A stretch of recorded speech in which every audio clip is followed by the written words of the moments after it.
অনেক দিন পর দিদি নাম্বার 1 দেখে খুব ভালো লাগছে, তাও আবার বাচ্চাদের এপিসোড ভীষণ ভালো লাগে। সবচেয়ে বাচ্চাদের এপিসোড দেখতে ভীষণ ভালো লাগে। আজকে সোহিনী গানে এসছে আর তানিমুনি এসছে, বাচ্চাগুলোকে এত কিউট লাগছে না। কত যুগ পর আমি আবার দিদি নাম্বার 1 দেখতে বসলাম।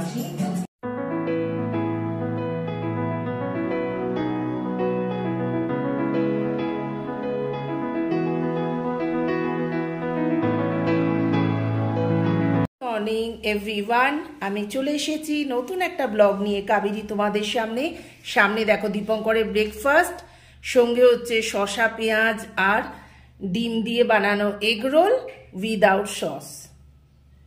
বসিয়ে দিলাম কড়াতে ঘি আর তেজপাতা দিয়ে দিয়েছি। আর এই দেখো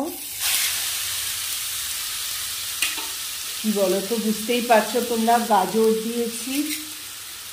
গেলাম দোকানে গাজরের হালুয়া কিনতে, নেই। সেই ভাগ্যে আছে তুমি করো। রাগও এক সময় একদম রান্না করতে ভালো লাগে না। গুড ইভিনিং বন্ধুরা, হাঁটতে বেরিয়ে গেছি। স্বামী এসছে, হ্যাঁ অফিস থেকে এসেই।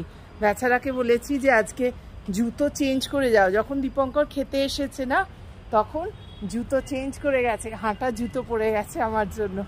আমি একা হাঁটতে আসবো, বললাম চলো আমরা দুজনে একটু হেঁটে নিই। এখন ঘড়িতে কটা বাজে? পুরো 7টা। এখনো আমাদের আলো আছে। ঢুকতে পারছে সেটাই হচ্ছে তোমার। হ্যাঁ হ্যাঁ, বিশাল রেলা। হাঁটা হয়ে গেল। দীপঙ্কর একটু কলা তরমুজ আনতে গেছে, আমি দাঁড়িয়ে আছি।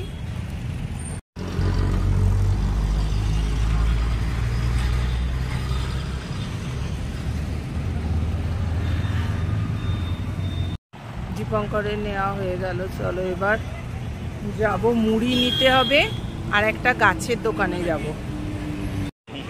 না দরকার নেই। বানাবে? হ্যাঁ বানাবো কিনা জানি না, দরকার নেই। দেখো দীপঙ্কর, দেখো কলা তরমুজ বানালেতে। হ্যাঁ খালি খাওয়া আমার ভালো লাগে না তো। চলো নিতে চলে এলাম। নানা করেও একটু মুগ ডালে হালুয়া নিয়ে যাই, দেখি।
রেডি হয়ে গেল আমার গাজরের হালুয়া। দেখো লাস্টে আবার একটু ঘি।